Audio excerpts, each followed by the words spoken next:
In this sewing tutorial, I'm going to show you how to make this Halloween table runner. This table runner for Halloween does end up being reversible. So this is the backing of mine, and this is what I'm teaching you how to do. Another thing that I did on my table runner was I didn't have enough of this fabric, so I had to build in some of this orange, and you could easily use your Cricut to put some vinyl on here, or you could actually embroider something on the back of this, which is kind of cool. This is what the design of your Halloween table runner is going to look like. This Halloween table runner is going to be using 5-inch squares. You could literally go to your quilt shop and get these pre-cut for you. They're quite easy to cut, 5 inches by 5 inches. And I went through my scrap fabrics and I found all of my Halloween fabrics. And what I did was I alternated my print with an orange, or you could do it with a black, keeping it the Halloween theme. If you are following along with me, you're going to need 45 of these 5.5-inch squares.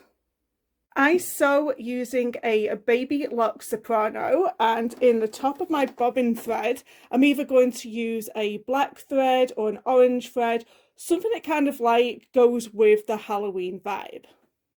I'm not paid nor sponsored to create this video. And what I generally do is I'll put this foot on. This is my 1/4 inch sewing foot on, and gives me that 1/4 inch seam allowance. So do you see how I've alternated the colours? So I'm going to take my first 2 blocks. These 2 here are my first 2, and I'm going to stitch right across here. When piecing 2 pieces of fabric together, we piece them right sides together. So obviously this one here is a plain fabric. It does not have an obvious right side. But this guy here has a right side and a wrong side. So the right side of the fabric, the pretty side of the fabric, is always face up, and the wrong side of the fabric is face down. So you would do pretty side of the fabric to the next piece. And then you will sew right along here, connecting the 2 together.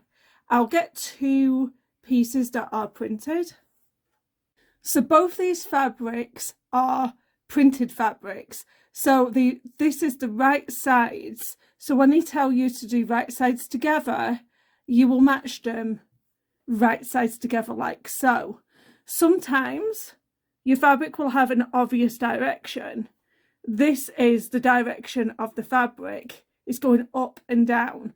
Some fabrics have prints where it's multi-directional, so it really doesn't matter where you put the design. But when you have a print that has an obvious direction, you want to make sure that that direction matches consistently with the theme of like your quilt or whatever you are stitching these prints onto.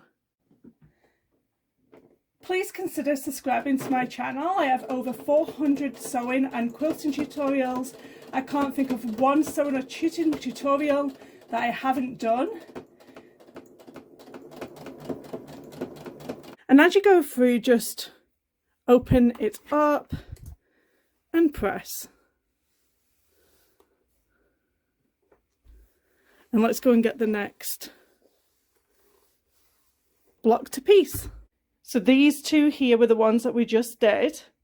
I'm going to move on to this next set of 3 here.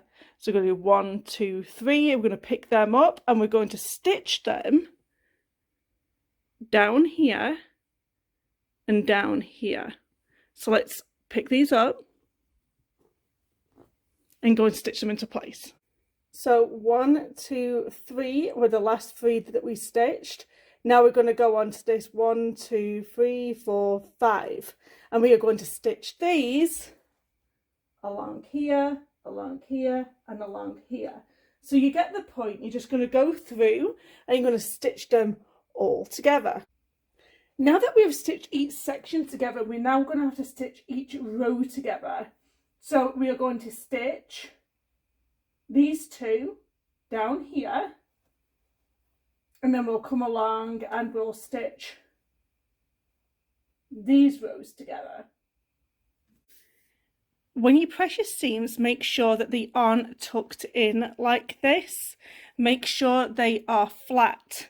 So I am going to go back and I'm just going to press this so it's flat down. And then just tidy everything up. Just cut all of these threads away from where you pieced them together. Now this is all stitched into place, we're going to get some quilt batting and a backing. You want to be generous with your batting. Mine is 26 inches in width and it was 70 inches in length. Now you want to cut your backing fabric exactly the same length and width as your batting.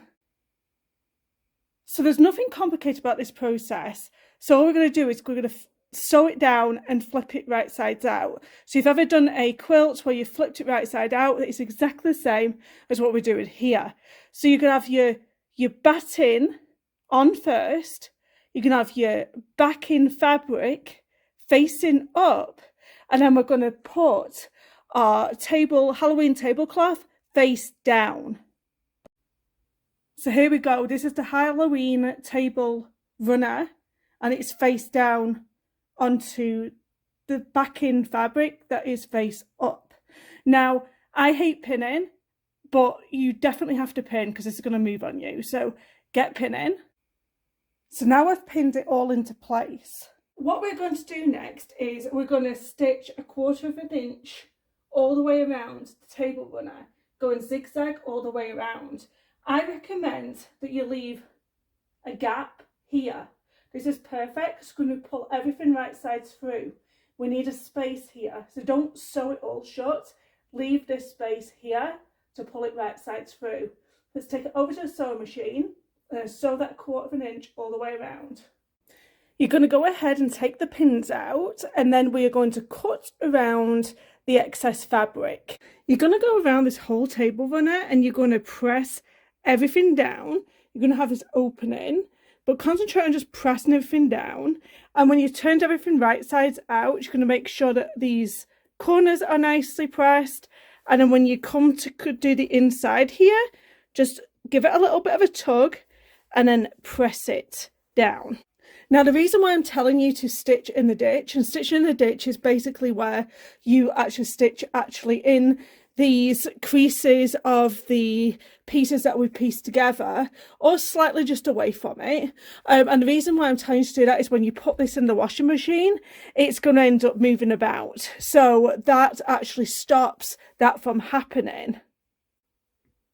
Before I go ahead and do a top stitch all the way around the outside, I am going to do a stitch all the way like along here in the ditch on every single panel.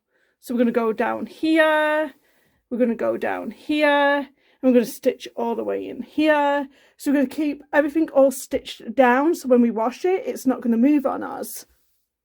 And this is what the finished Halloween table runner looks like. Hope you've enjoyed the tutorial. Don't forget to like and comment below. Bye-bye.